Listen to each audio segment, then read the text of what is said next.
What's with the shrimp?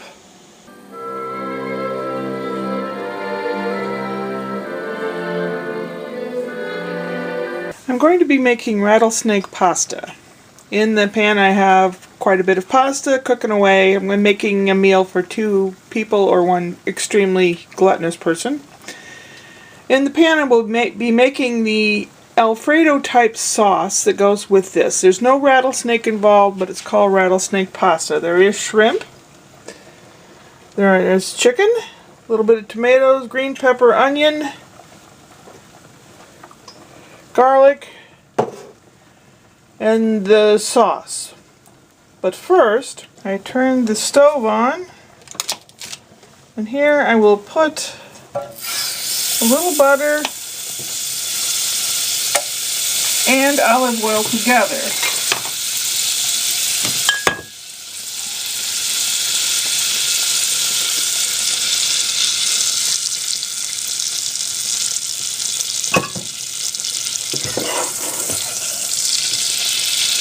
Into that, putting the onion and green pepper and a little garlic. That's a good clove of garlic's worth. You need that zing.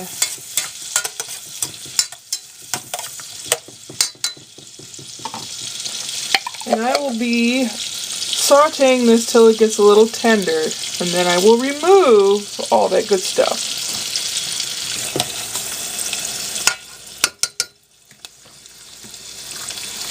The kind of pasta I chose is called farfalle, which is Italian for butterfly.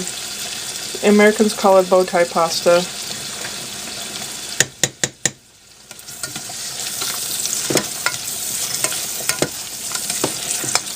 The reason I'm sauteing these things is when I get to making the white sauce, the Alfredo part of the sauce, it will go rather quickly. Did I put a timer on for the pasta? No. But I just looked at the clock, so I am good to go. Should be al dente in about 10 minutes. And if I cook this nicely and a little bit slowly, it gives time for each thing to incorporate. Next, I will put in the shrimp.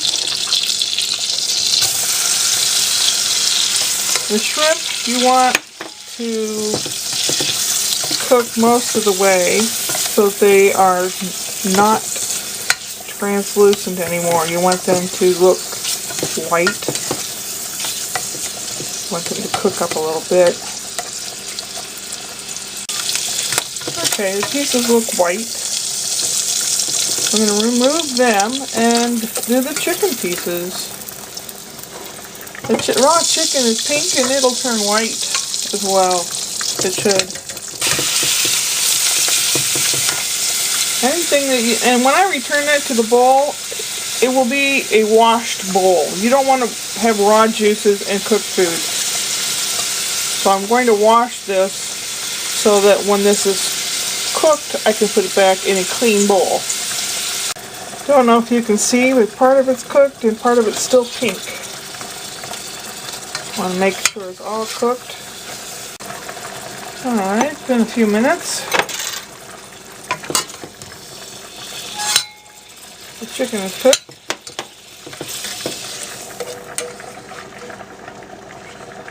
The cat wants some already. He's just going to have to be patient.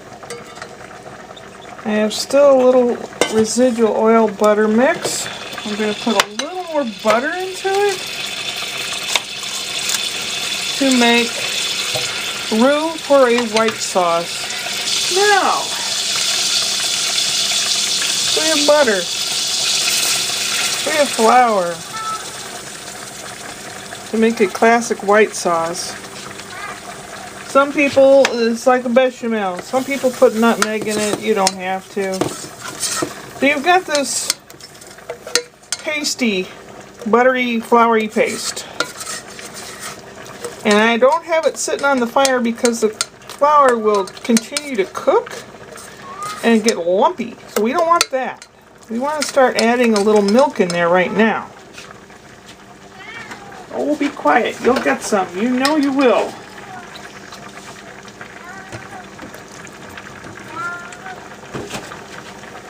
And I add a little by little because it will thicken up. I want to make kind of a floury looking sauce. It will thicken up. Besides, I'm going to add Parmesan cheese. So it'll take at least a cup of milk for what I'm making.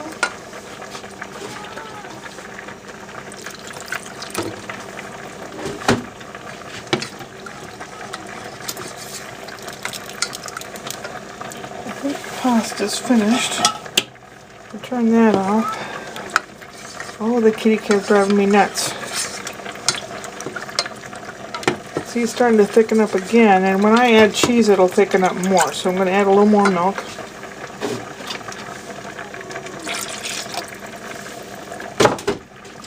Oh, kitty, I don't know what to do with you. Feed me. Okay. Alright. Now, we're going to have this. I'm turning the heat up on this, so it should thicken up a little bit. Into this will go all the neat things that we've already kind of pre-cooked. Every bit of it. The shrimp, the chicken, all this good stuff. And the tomatoes, which will make it kind of a neat, weird, kind of a pukey pink color. It's starting to thicken up already. We don't really want it to thicken up too much. We want it to cook though. We want it to cook a little bit. Also, I'm putting in shredded Parmesan cheese. I eyeball it because I've done this so many times. I don't know. That was half a cup of cheese.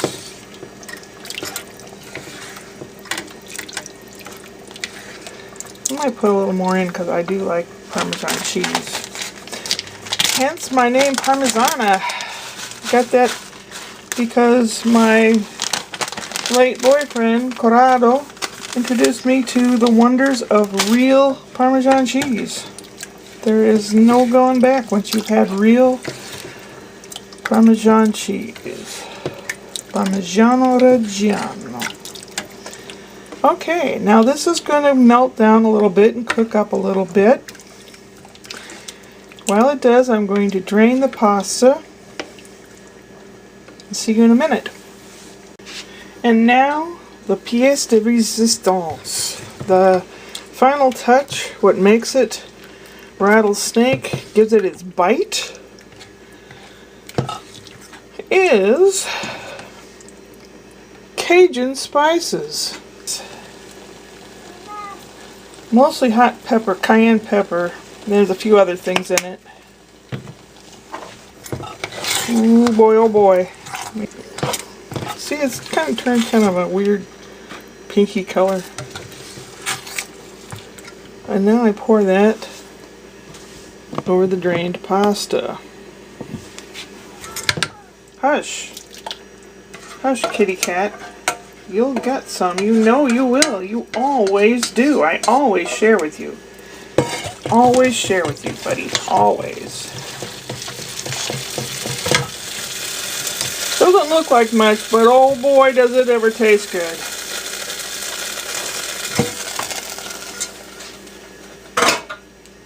Sprinkle a little ground pepper on there. So you know you got pepper. Oh, you'll know it once you taste it.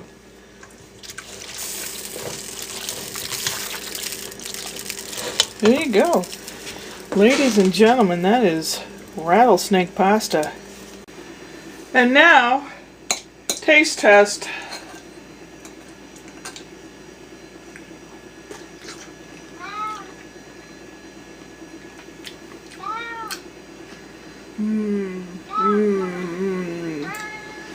As you can hear, someone is begging. Yes, it's cat approved.